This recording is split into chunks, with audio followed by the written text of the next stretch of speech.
আসসালামু আলাইকুম। আসলে আজকে আমি একটু ঘুরতে বের হয়েছিলাম আমার একটা ফ্রেন্ডের সাথে। তো ও আমাকে ওর এলাকার একটা কাপড়ের ফ্যাক্টরিতে নিয়ে যায়। তো এইখানে আসার পর আমি দেখলাম যে কাপড়ের কত প্রকারের নানাভেদ রকমের কাজ-বাজ এখানে চলতে থাকে।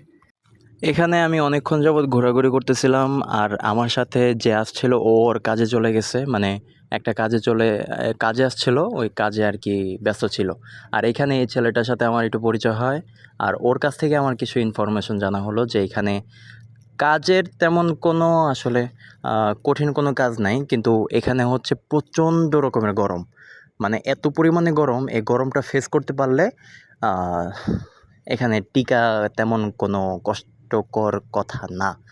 আর এখানে মূলত হচ্ছে যে কাপড় তৈরি হয়।